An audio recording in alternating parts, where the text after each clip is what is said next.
बिस्मिल्लाहिर्रहमानिर्रहीम।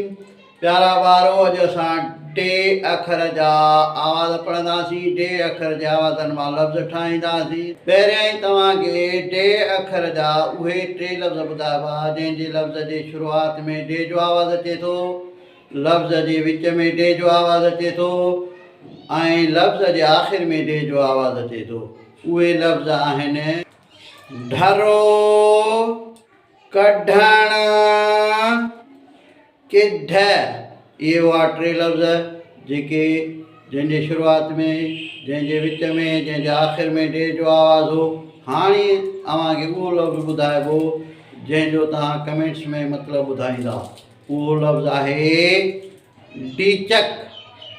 ढईअ ज़ेरे टी, चे ज़बर च, काफ़ ज़ेरे के, डीचक। हाणे अचो त असां डे जा आवाज़ पढ़ूं।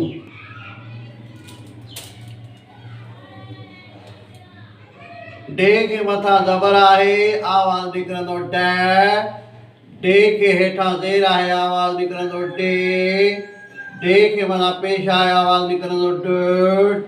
डे के अलफ़ आहे, आवाज़ निकिरंदो डा। डे के वाव आहे, आवाज़ निकिरंदो डो। डे के वाव सां गॾु ज़बर आहे डो। डे के वाव सां गॾु पेश आहे, आवाज़ निकिरंदो डू। डे जे पोयां ये आहे, आवाज़ निकिरंदो टे। डे के ये सां गॾु ज़बर आहे, आवाज़ निकिरंदो डे। डे के ये सां गॾु आवाज़ निकिरंदो डी। ड, डे, ड, डा, डो, डो, डू। Day, day, D. इहे हुआ डे जा आवाज़। हाणे तव्हांखे ॿुधाईंदासीं डे जा लफ़्ज़। ढकण, ढिरक, ढुलक, ढारो, ढोइण, ढोरियो, ढूमण, ढेरी। इहे हुआ डे अखर जा आवाज़ ऐं डे अखर जा लफ़्ज़। प्यारा ॿारो, अॼु असां ज़ाल अखर जा आवाज़ पढ़ंदासीं। ज़ाल अखर जे आवाज़नि जा लफ़्ज़ ठाहींदासीं ऐं लफ़्ज़नि खे जुमिलनि में कमाणींदासीं। पर अॼु तव्हांखे पहिरीं उहे लफ़्ज़ ॿुधाइबा जंहिंजे लफ़्ज़ जी शुरूआति ज़ाल जो आवाज़ु अचे थो, जंहिंजे विच में ज़ाल जो आवाज़ु अचे थो, जंहिंजे आख़िर में ज़ाल जो आवाज़ु अचे थो। उहे लफ़्ज़ आहिनि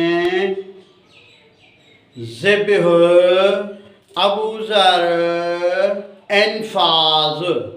इहे हुआ टे लफ़्ज़। हाणे उहो लफ़्ज़ तव्हांखे ॿुधाईंदासीं जंहिंजो तव्हांखे माना ॿुधाइणी आहे कमेंट्स में। उहो लफ़्ज़ आहे ज़ातीरो। ज़े लफ़्ज़ा, तई ज़ेरे तीरे वारो, ज़ाती। अचो त हाणे ज़ाल अखर जा आवाज़ पढ़ूं। ज़ाल खे मथां ज़बर हूंदी, आवाज़ निकिरंदो ज़। ज़ाल के ज़ेर हूंदी, हेठां आवाज़ निकिरंदो ज़े। ज़ाल के पेश हूंदो, मथां आवाज़ निकिरंदो ज़। ज़ाल के पोयां अलफ़ हूंदो, आवाज़ निकिरंदो ज़ा। ज़ाल के पोयां वाह हूंदो, आवाज़ निकिरंदो ज़ो।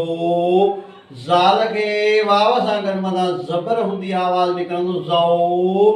ज़ाल के वाव सां गॾु मथां पेश हूंदो, आवाज़ निकिरंदो ज़ू। ज़ाल के पोयां ये हूंदी, आवाज़ निकिरंदो ज़े। ज़ाल के ये सां गॾु ज़बर हूंदी, मथां आवाज़ निकिरंदो ज़े। ज़ाल के ये सां गॾु ज़ेर हूंदी, आवाज़ निकिरंदो ज़ी। इहे हुआ आवाज़ ज़, ज़े, ज़, ज़ा, ज़ो, ज़ो, ज़ू, ज़े, ज़े, ज़ी। इहे हुआ आवाज़। हाणे पढ़ंदासीं ज़ाल अखर जे आवाज़नि जा लफ़्ज़। ज़ख़ीरो, ज़िल, ज़ुरियत, ज़ाल, ज़ौकी, ज़ौक़, ज़ूमना, ज़ेल हस्बे ज़ीले ज़ी, ये हुआ लफ्ज़ है। हिन वीडियो की लाइक करना, शेयर करना, फॉलो करना। यूट्यूब ते सिंधी एजुकेशन 92 के फॉलो